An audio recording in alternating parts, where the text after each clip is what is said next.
Good morning. Good morning. My name is Susan Usatine, and I extend a warm welcome to you on this St. Patrick's Day Sunday. We are happy to see so many smiling faces here at Central Unitarian in Westwood, New Jersey, and are thrilled to have with us a wonderful group of members and friends participating through Zoom.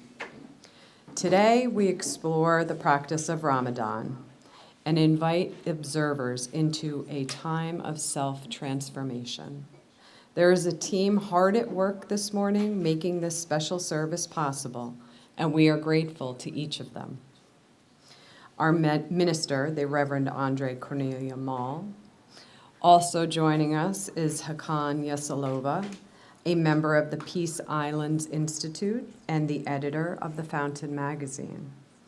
As an editor, translator, and writer, Mr. Yesilova has contributed to a number of publications on Islam and Islamic civilization, including a tribute to the Prophet Muhammad, Toward a Global Civilization of Love and Tolerance, and the Sacred Trusts. Mr. Yesilova has also organized international conferences on themes explored in the Fountain, such as peaceful coexistence, intercultural dialogue, media ethics, civil society, education, combating extremism and violence. Our musicians this morning are CUC's music director, Matt Anderson, and director of the CUC choir, Robert Rene Galvan, who is here on a non-choir Sunday to share with us some absolutely special and wonderful music and musical instruments. Our CUC audio-visual lead this morning is Phil Sosinsky, and our welcome hosts this morning are Liz Stewart and Rudy Yeager. If Liz and Rudy would give a wave, there they are. Please make sure if you are visiting with us to seek Liz and Rudy out. They will be happy to welcome you after the service.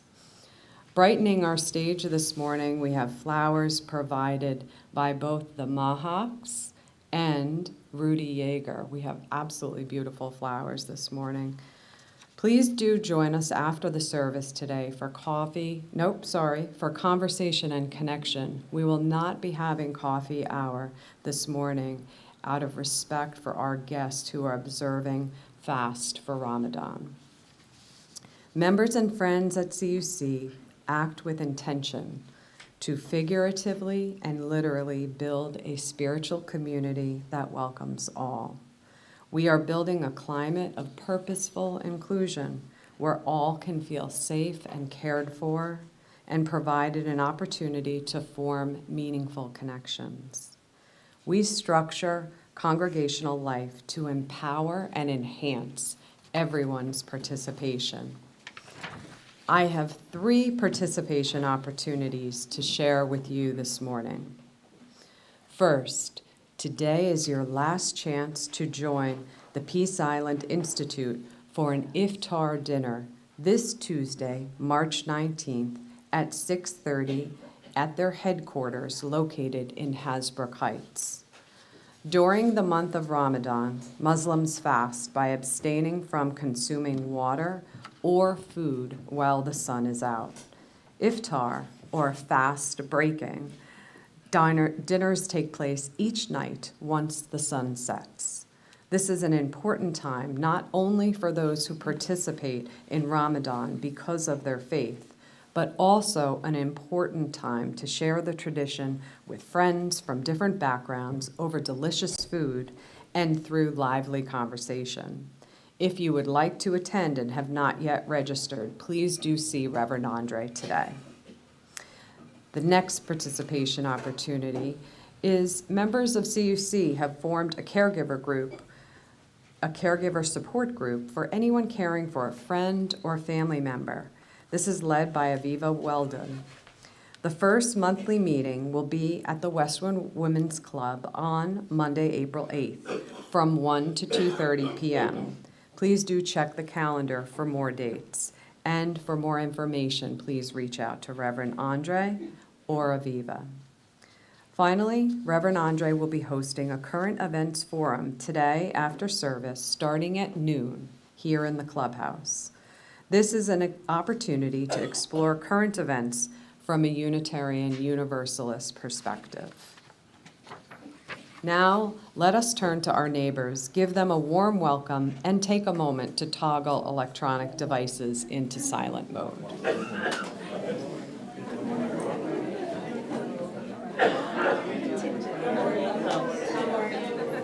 Good morning. Good morning, everyone.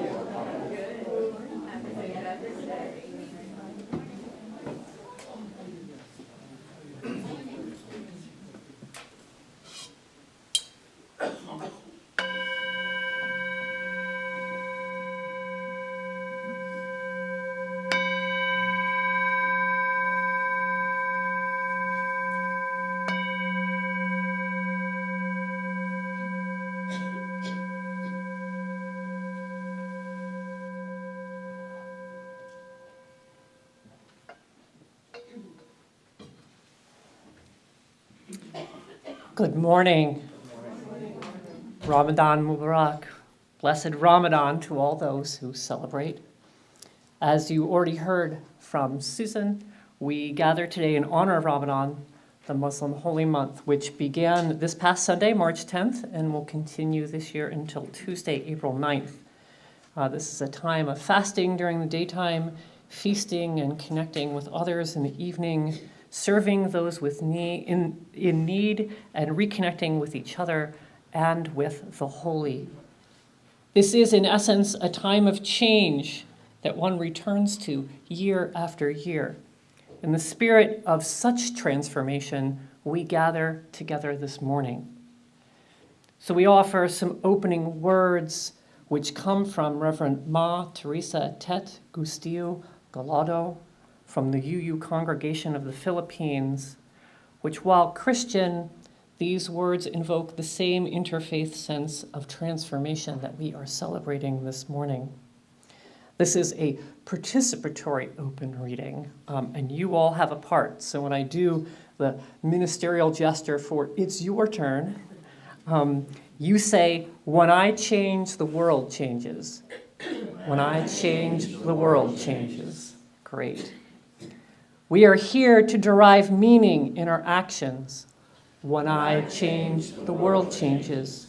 We are here to win our power back over our areas of powerlessness.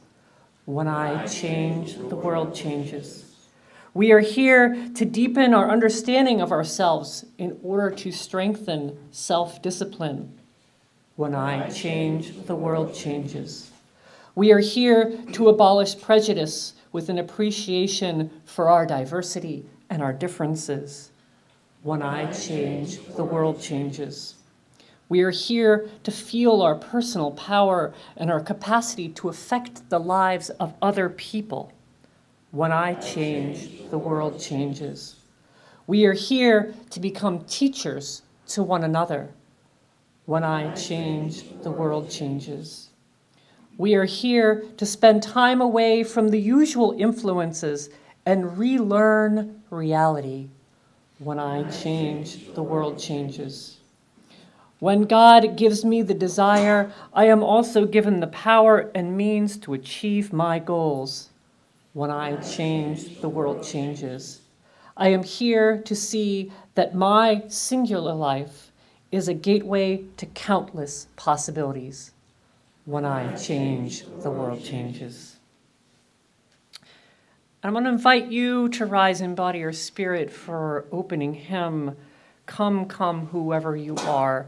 This is a hymn whose words come from the poet Rumi and is one that we sing here often, but our hymnal has a truncated set of lyrics to it. I think you're all familiar with what's on the top of the screen.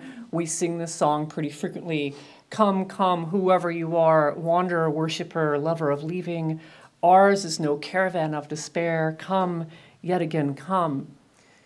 Yet this lyric makes invisible some really important words that come from the same Rumi poem that is not in our hymn. Though you've broken your vows 1,000 times, though you've broken your vows 1,000 times. And that addition, I think, changes the meaning or the context of this song as we've heard it, because it's not about perfection. It's about understanding that we hurt each other, we make mistakes, yet we come back together. We're welcoming each other back into community, always coming back into relationship with each other. So we're going to try to sing this hymn as we normally do, and we're going to add in this other ostinato. Is that what this is official? Ostinato. And so Renee's going to lead us. He's going to lead us in rounds. And as we're singing the regular song, Come, Come, whoever you are in rounds, one of the groups which might choose to sing the ostinato, which goes like this. Can you give the keys for it? Though you've broken your vows 1,000 times, though you've broken your vows 1,000 times, though you've broken your vows 1,000 times. So we're going to put that, Renee's going to help us put all of that together. And you can stay seated if you like. I can see you better, yes. And so we'll sing the main tune once through, and then this half can sing, start the tune again. You'll enter in the second, where it says 2 on the round, right? And then some of you can choose to, maybe in the back, sing the ostinato, and I'll go between each thing. So let's see what happens. Ready, and go. Come, come, whoever you are, wanderer, worshiper, lover of me. Ours is no caravan of despair. Come, yet again, come. Will you start? Come, come, whoever you are. Come, come, whoever you are. Wanderer, worshiper, lover of me. Ours is no caravan of despair. Come, yet again, come. Oh, you've broken your vows 1,000 times. Oh, you've broken your vows 1,000 times. Oh, you've broken your vows 1,000 times. Oh, you've broken your vows 1,000 times. Oh, you've broken your vows 1,000 times. Oh, you've broken your vows 1,000 times. Oh, you've broken your vows 1,000 times. Oh, you've broken your, come again, come. Oh, pretty good. Thank you, Renee, for boldly leading us through that. I'm going to invite our board secretary, Denise Adams, to lead us in our chalice lighting this morning.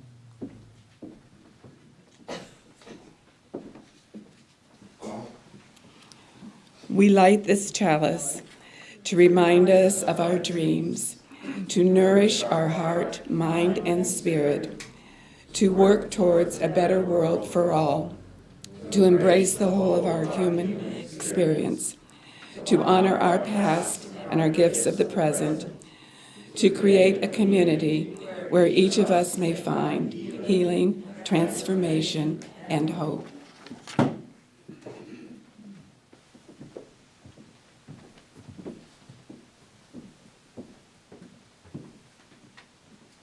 The story I bring today, can you hear me? Yes. All right. The story I bring today comes from the Sufi tradition, a mystic form of practice found within Islam. This particular version of the story appeared in a 2015 issue of Quest magazine. I am definitely on, Phil, so I need some help. We good? How's that? Please hold. Is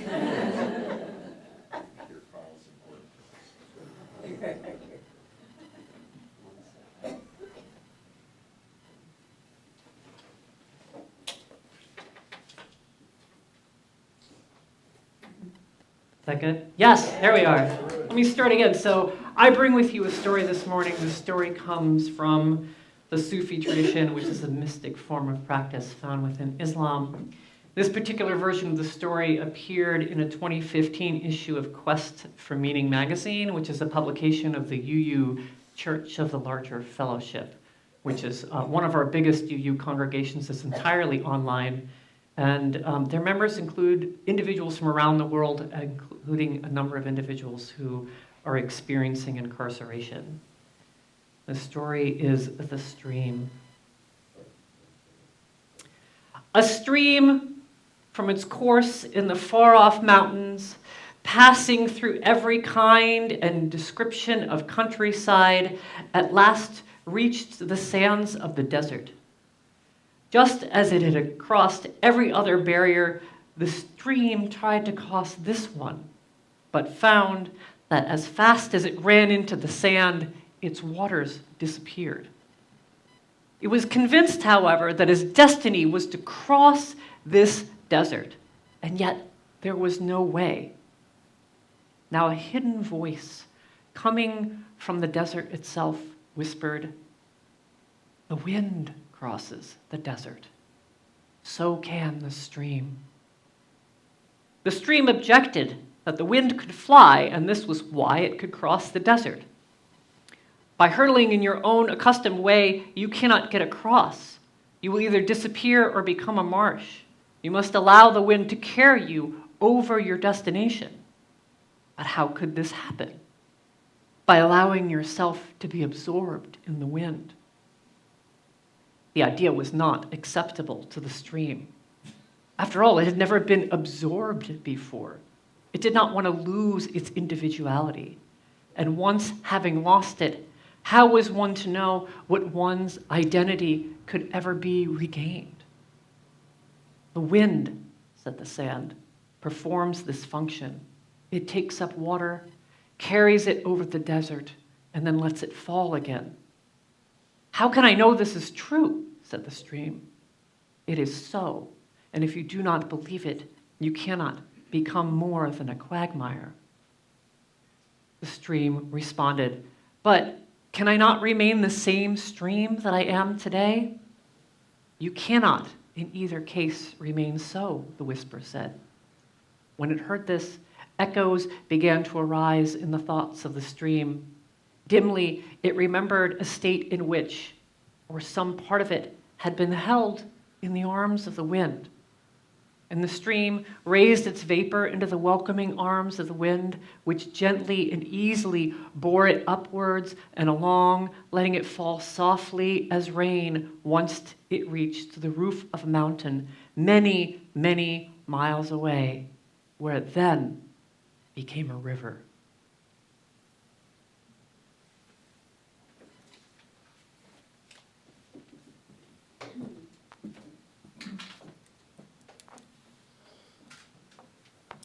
As a religious community, we encourage each other to grow more generous in spirit and in action.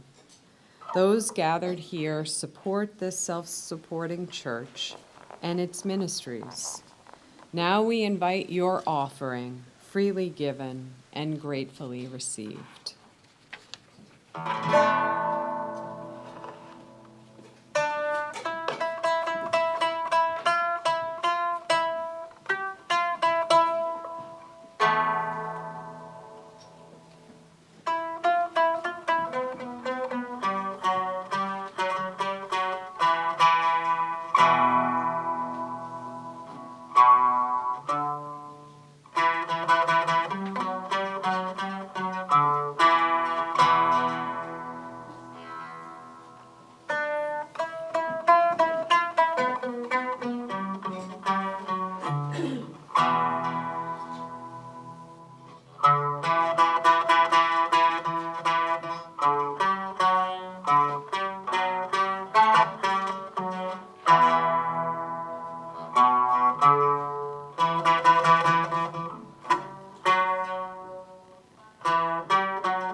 Let us again join our voices together as we speak our dedication words. We dedicate these gifts in service of our mission to welcome all into a home of spiritual diversity that challenges us to become our best selves, to minister to one another in love, and to serve the greater community.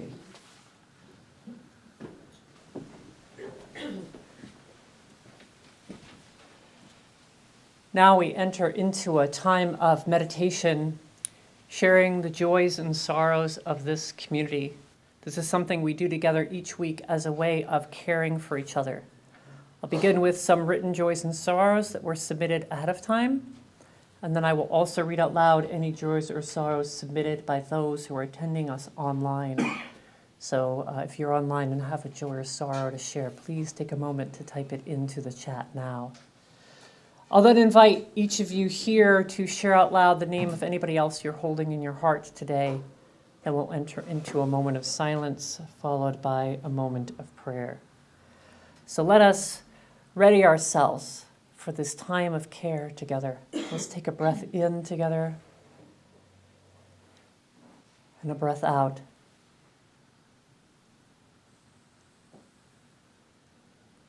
This act of living we share with all human beings. As we feel a deeper connection to each other and enter into a space of holy listening, where we receive the joys and sorrows for this Sunday, March 17th, 2024. All these joys and all these sorrows, both those that have been spoken and those that have been remain unspoken, let us hold them together in love as we enter into a moment of silence.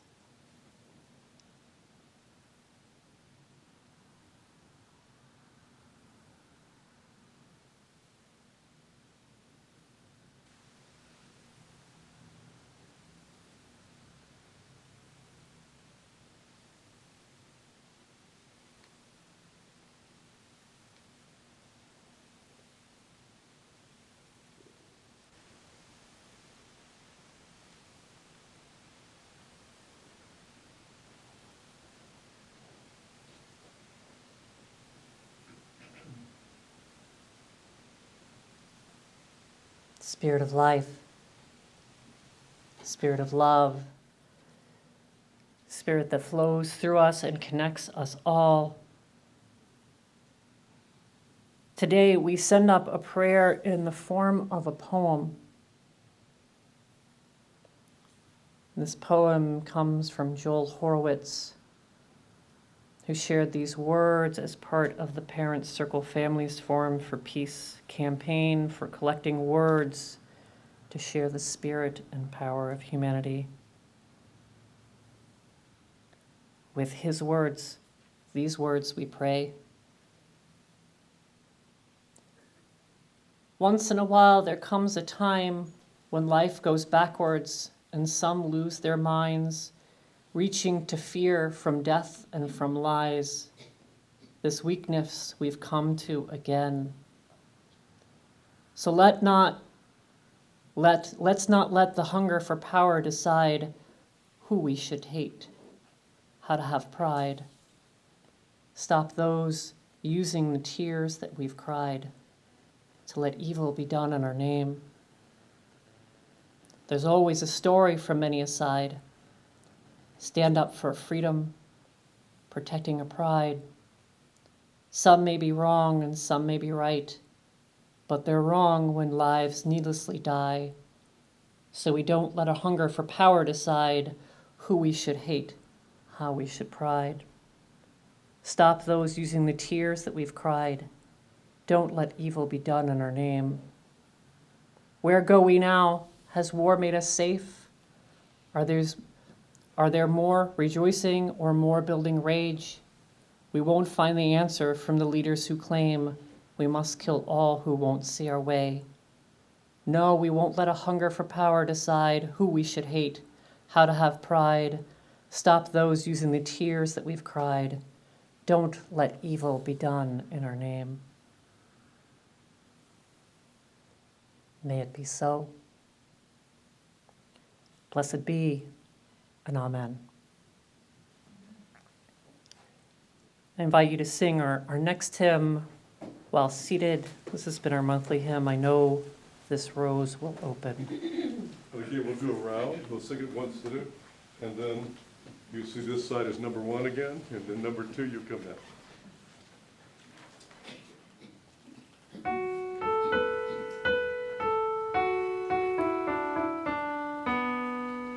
I know this rose will open. I know my fear will burn away. I know my soul will unfurl its wings. I know this rose will open. I know this rose, I know this rose will open.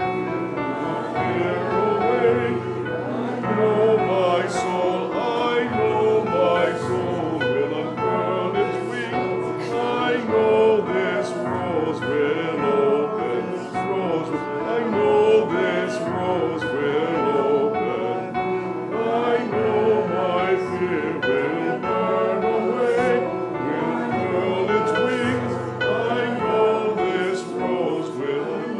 this rose will open. I kept track of it.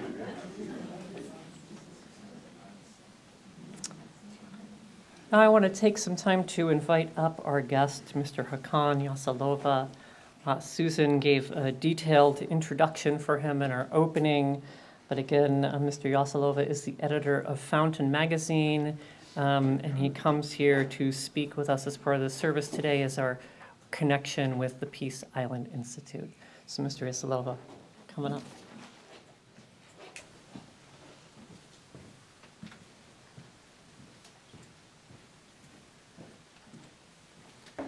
Good morning. Good morning. Well, we're living in this world where you really need to have a better navigation system, obviously. I was supposed to be here earlier, but my friend texted the wrong address, and it was 204, and we realized this was 205. But I checked out on the phone, it said like 10 minutes further, and it was Oradell instead of Westfoot. So I was looking for a church all over the place. But isn't this life a place where we need some navigation all the time?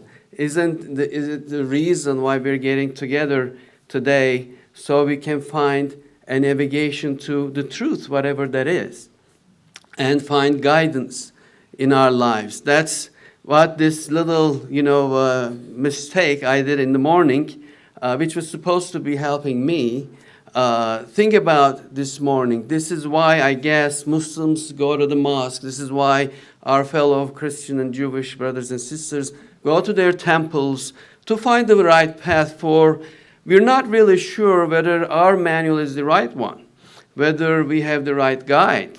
But the life we're living in probably is the kind of life we always need some form of a navigation, not from the Silicon Valley, but somewhere deeper inside. The Ramadan month started a week ago, and thankfully I've already lost like several pounds, which is perfectly fine. But it's also a time when we kind of seek a balance between our mind, body, and soul. For the rest of the year, which we usually favor the body part a bit, with overloading it with unnecessary foods, in many cases unhealthy, and really, in a way, subverting the real potential of our spirit. In the Quran, we're taught that God actually spoke with us in this world of spirit before we even came to this world. And Elestu bi Rabbikum, that's the realm of Elest. When he said, "Am I not your Lord?" And our spirits, all of them said, "Yes, you are." Kalu bela. And in a sense, these activities we do and all the meditation we do during the month of Ramadan, and actually they're supposed to be done throughout the rest of the year too, is to reach back that recollection. Is to remember that promise, that communication we had deep down with that divine. Again, however you understand that divine. In the Islamic understanding, we're not supposed to think about the true essence and nature of God, for we're not really capable of it, but we can see the signs of that divine, so we find our path and guidance, and probably not really cursed when there's a train. You had this long one as I was coming here, and I had to wait for it.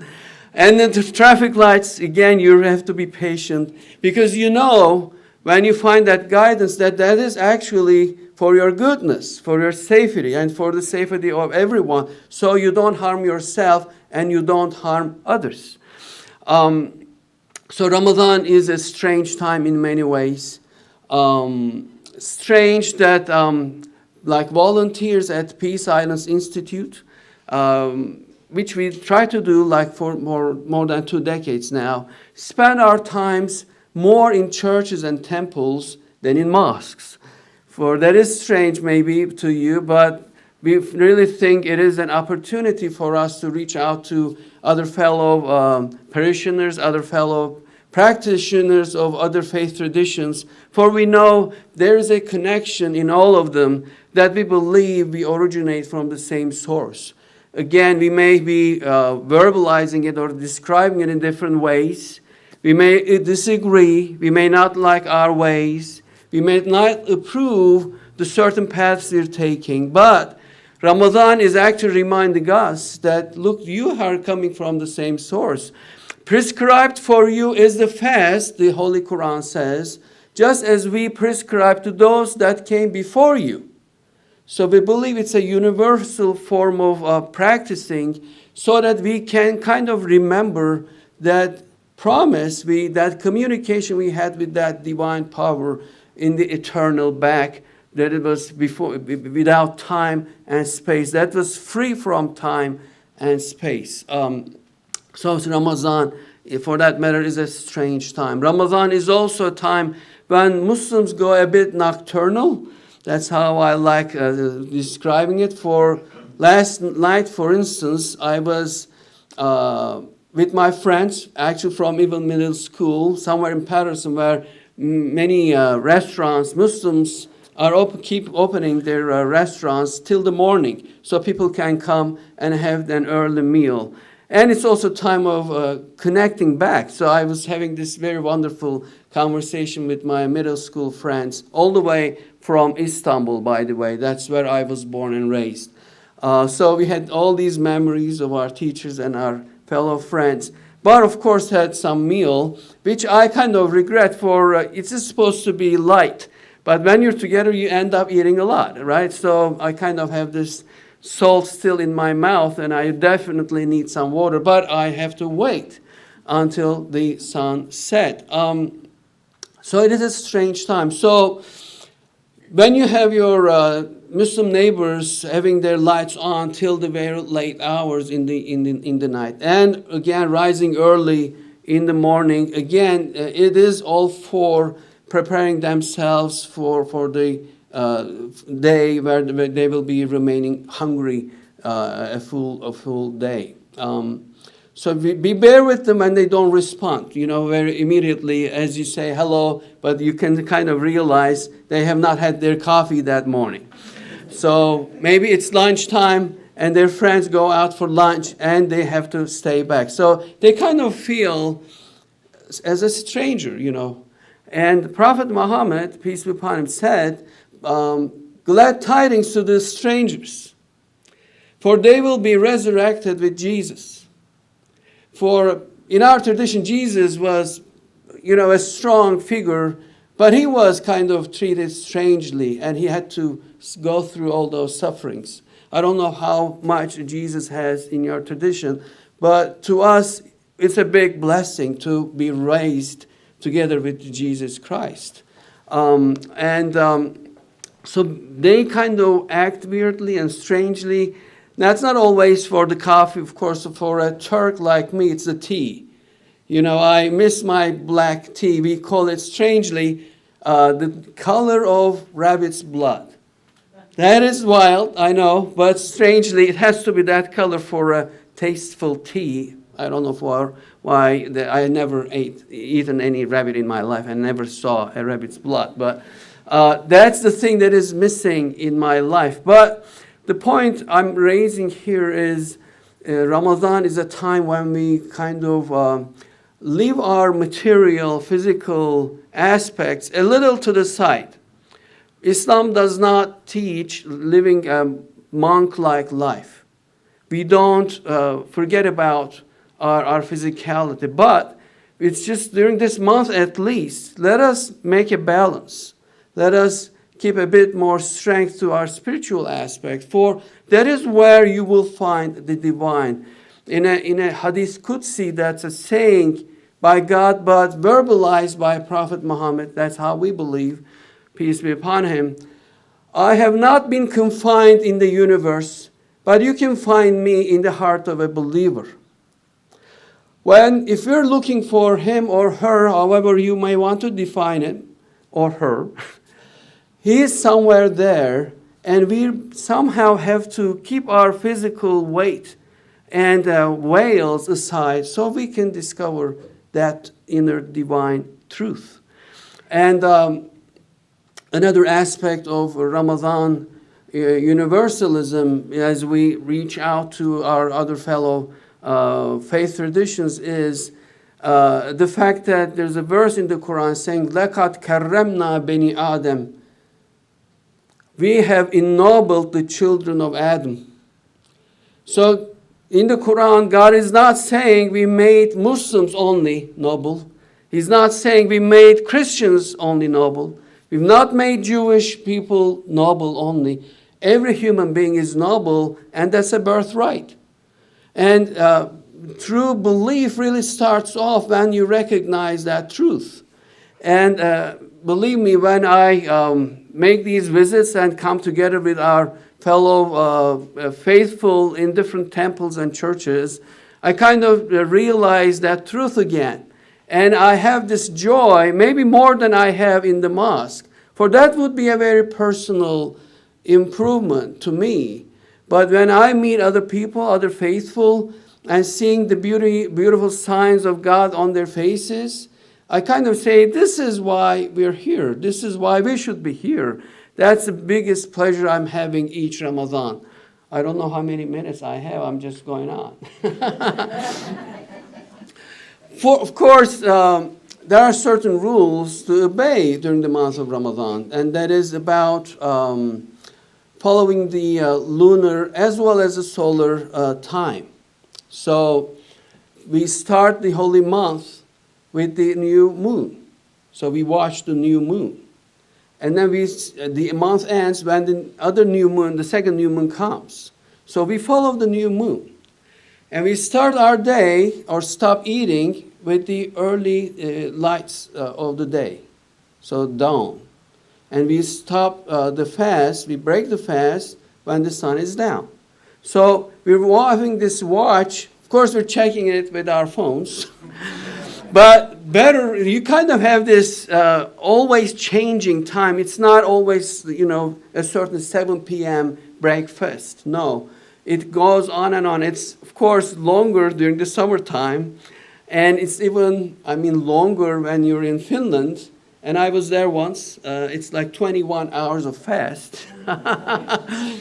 What my friends told me, since it is cool up there, people, when they see a little, light coming from sun, they just sit at the park and just face it. That's kind of how desperate they are with the sun. They said to me, this is easier here, for the climate is cool, so you're not really dehydrating a lot, so you can really survive. The only thing they're probably suffering from is their craving to the early coffee, they're regularly having.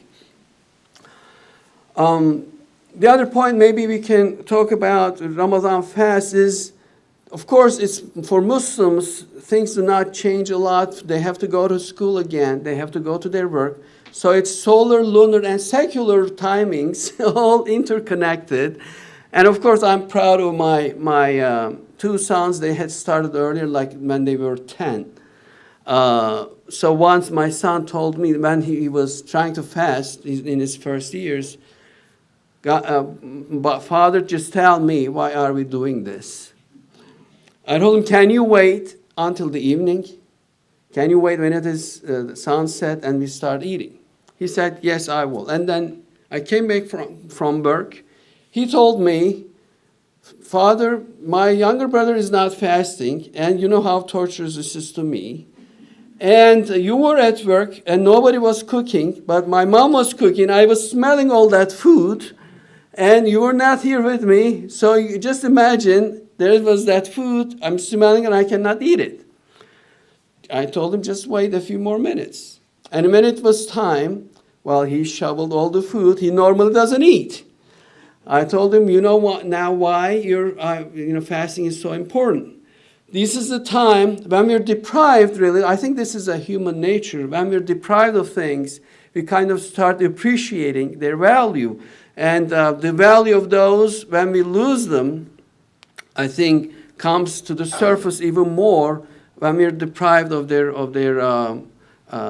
presence. My father, when he died in 2016, that was somewhat of a shocking to me. And he was in Istanbul. I was here. I couldn't go for many reasons. So that night was very difficult, for absence is real.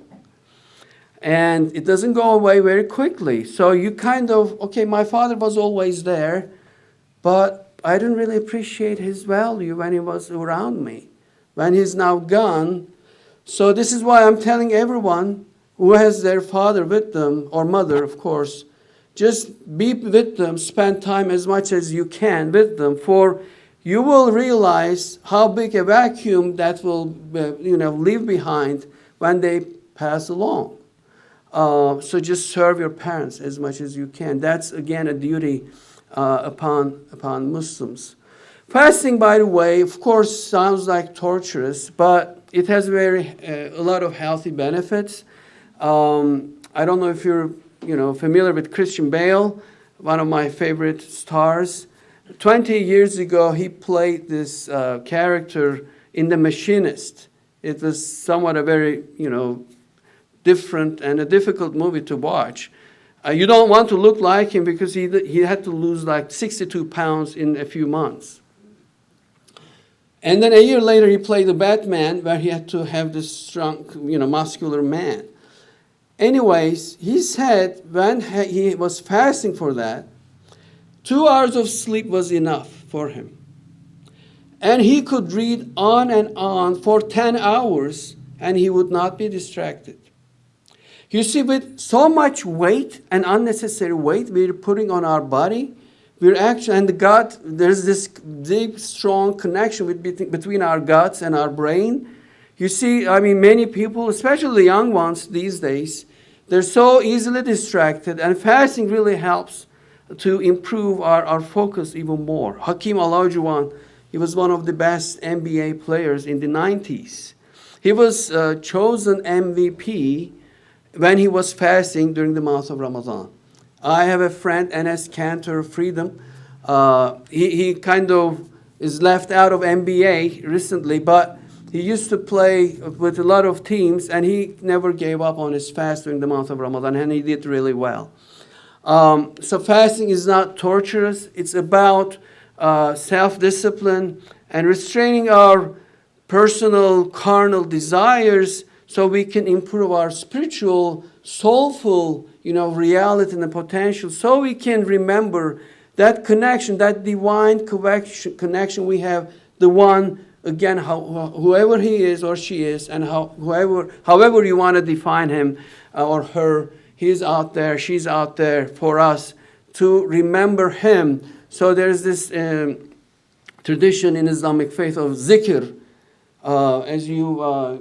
Rumi was one pioneer of that zikr, which means remembrance. So all the prayers they were doing was about remembering that communication we had in the past. I think this is the second time I'm in a Unitarian church. The first one was like 7 or 8 years ago, somewhere in Long Island. When they asked me to come over and speak, I said, fine. It didn't look too far from where I was living. It ended up to be on the other end of the Long Island. So I drove like 3 hours. But it was a beautiful place. Again, Rumi was there. And Rumi, I just want to share this memory of me. I used to teach at a university in Konya, where Rumi used to live. And on the plane back to Istanbul, I met with somebody from Pakistan, and we started chatting. They were actually living in the UK. He told me he was coming to Konya to visit Rumi every 6 months with his father, who was living across the aisle. And I said, oh, well, 6 months is pretty, frequent for an elderly man like him. He said he is having this call from Rumi, and he just wants to respond back to that call. This is why he was visiting him. I mean, that was that kind of a saintly figure. Of course, I'm so happy to hear him here. Of course, hearing the beautiful oud that you just played. So it really feels like home here. I really enjoy having spent some time with you this morning. I wish you a blissful year ahead. And hopefully, if you can come on Tuesday night, you will have more of course, nice food, by the way. Turkish catering is there. They're really serving great food. If you can make it, I think you will enjoy your time with us. I will not be there. I will be in a temple, not in a mosque. But I'm sure our friends will be hosting you very friendly there. Have a great day. May God bless you. May God bless your families. And have a beautiful rest of the week. Thank you. Thank you.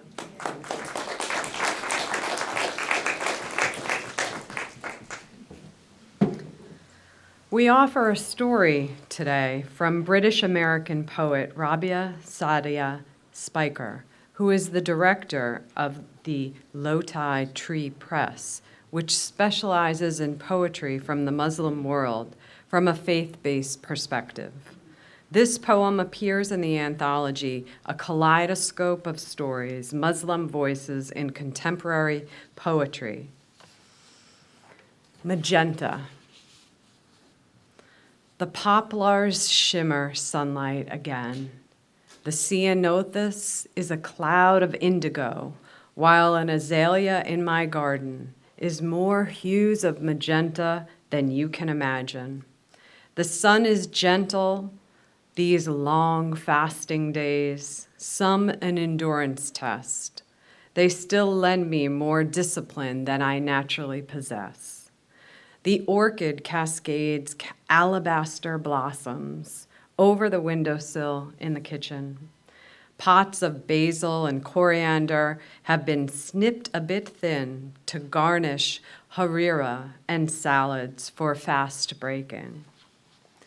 My son stumbles from bed to eat sahar, bleary-eyed. I try to pack enough nutrient-dense calories in to support spiritual and physical growth spurts and pray for our protection and guidance in this labyrinth plane of reality. He's better at fasting than me. I am insomniac, wide awake in these short nights until Fajr rolls in. I need to nap, cat-like in the day. Some manage to pray all night. I just try to survive the ride of circadian rhythm disruption and learn from the alteration of feast and famine. Hopeful some of the blessings of the month will settle upon me all the same. Part of the miracle is the routine breaking, no matter how uncomfortable or inconvenient, making you view things from a different perspective, creating space for reflection. The brokenness of people and the world assails me some days. There is so much pain and trauma on the news, woven into the web of relations we are part of. We must be here to alleviate some of this. We must be here as healers for ourselves and one another. Yet the flowers and trees are perfect, plain trees unabashed in their majesty, horse chestnuts resplendent in full candled canopies, jasmine an explosion of perfumed symmetry, roses impossibly exquisite, acers fractal in their color and delicacy, while clouds tell vast stories across the horizon. The moon is full now, veiled by wispy cloud, still visible in the coolness of early morning light, in a lull of quiet before the dawn chorus strikes up. Having measured the days with illumination, it starts to wane again. As days slip away with the imminent departure of our trusted friend, who never fails to shake us up and embrace us in blessings.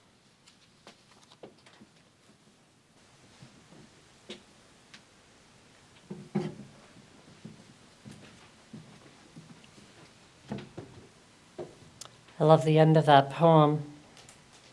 Our trusted friend who never fails to shake us up and embrace us in blessings. Our poet's expression of the experience of Ramadan, of connecting with a power greater than herself, a power often obscured by the illusory foundation of our daily lives and routines. She finds that experience of connecting to God through experiencing the changes in sunlight and how that affects the natural world and the people around her. As I was preparing for this service and reading and hearing stories of Muslims and their connection to Ramadan, I was struck how many individuals spoke of, similar to what you were saying, Mr. Yesilova, the power that you even though you're fasting, like you can do more. And a lot of people expressed it as you can do more than you think you can. And just by changing your routine and having this regular time each year that you're significantly changing your routine, it helps you better understand yourself and what you're capable of. And that reminded me of the story that I shared of that stream. Not thinking it can cross the desert, although thinking it needs to, but how am I going to get there? And almost being worried of being transformed.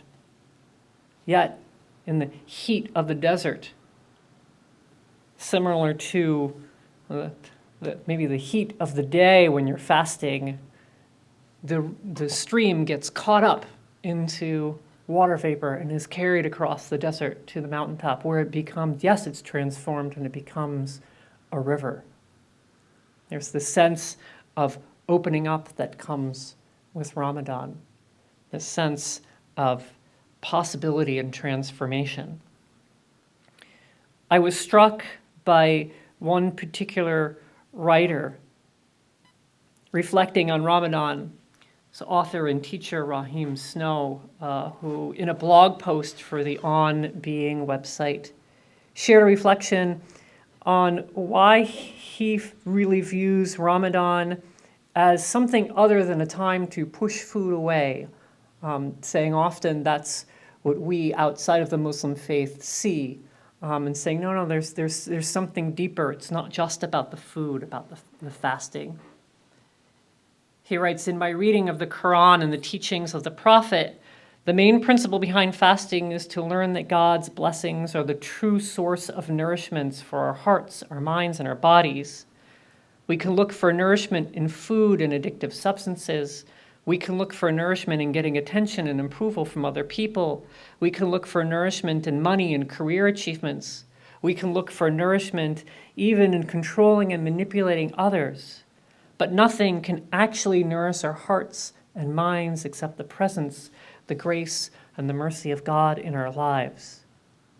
So the principle behind fasting from food, he continues, is the turning of our hearts and minds away from false sources of nourishment to the one true source of nourishment. In this way, Ramadan is less about saying no to food and more about saying yes to God. And you can, in that description, you can hear glimpses of this turning in the poem that Susan shared by Rabiba Saida Spiker. There's that shift in her daily routine, right? Gives her a sense and a nourishment of God through what she's noticing in the world around her. So Ramadan is not so much about pushing food away, Raheem Snow writes. It is about letting God in, and that can happen even if you are not fasting from food. So in exploring these connections to Ramadan, it made me wonder why we as Unitarian Universalists don't have a common tradition or ritual of fasting in any way. Right? Islam is not the only tradition that has this. We don't really have a regular tradition of giving up something. Of course, that happens in Ramadan, but that also happens in Jewish traditions as well. If you look at the day of Yom Kippur, which is a day of fasting and repentance, and it's preparing yourself for the year ahead. If you look at the Christian season of Lent, which is occurring now, which is also about thinking and contemplating things that you're going to let go of, and it's a way of preparing for the return of the Holy Spirit. These moments of finding and ritualizing ways of letting go are common across many of the world traditions, yet I was at a loss to think of a way we as Unitarian Universalists commonly find something to let go of. That river, after all, had to let go of the idea that would only move upon the ground to get from one place to another. Yet through listening to the whisper of the hidden voice, it learned that there was more than one way to cross the desert. And all humans need to let go of something if we're going to reconnect with a force greater than our individual selves. Whether that is God, whether that is the earth, whether that is our fellow human siblings, we need to let go of things like the insistence of power or the insistence that our truth is the only truth. What we need in this world is a way of letting go so that we can transform and reconnect with what is important, with what sustains us, which helped us thrive. Raheem Snow writes, "Let's make Ramadan an open space where different people can practice the principle behind fasting in different ways, keeping God the main focus. In this open space, even Christians, Jews, and people from all other faiths can join us." And I would add Unitarian Universalists to that as well. He continues, "This is our Ramadan, and God is waiting to feed our hearts." So may we enter into this open space he offers and was offered to us through the stories we've heard today, the thoughts and experiences of Ramadan. May we enter into this open space, offering ourselves to fasting in our own ways and allowing our hearts to be fed. Blessed Ramadan.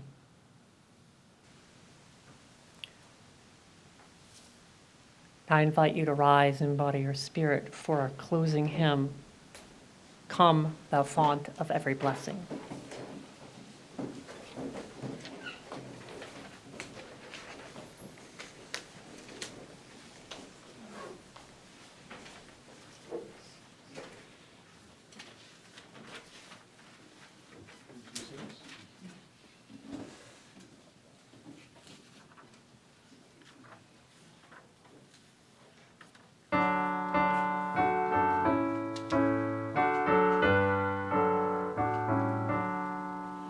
Come, thou fount of every blessing, to our hearts loose in thy grace. Streams of mercy never ceasing, call for songs of loudest praise. While the hope of life's perfection fills our hearts with joy and love, teach us ever to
Let us speak together our extinguishing words. We extinguish this chalice flame, but not our promise to each other, to act with grace, to hold each other in love, to serve this community and our world. This promise of the heart serves as a reminder of how we live together. May it bring joy to our collective lives. In closing, may we echo the words of poet Rabiba Sada Spiker. As this morning slips away, as we grow closer to our imminent departure from this space, may we let go of what needs letting go. May we open ourselves to our trusted friend, God, Allah, Yahweh, Spirit of Life, one of many names and no names, who never fails to shake things up and embrace us in blessings. So may our hearts be fed. Blessed be, and amen.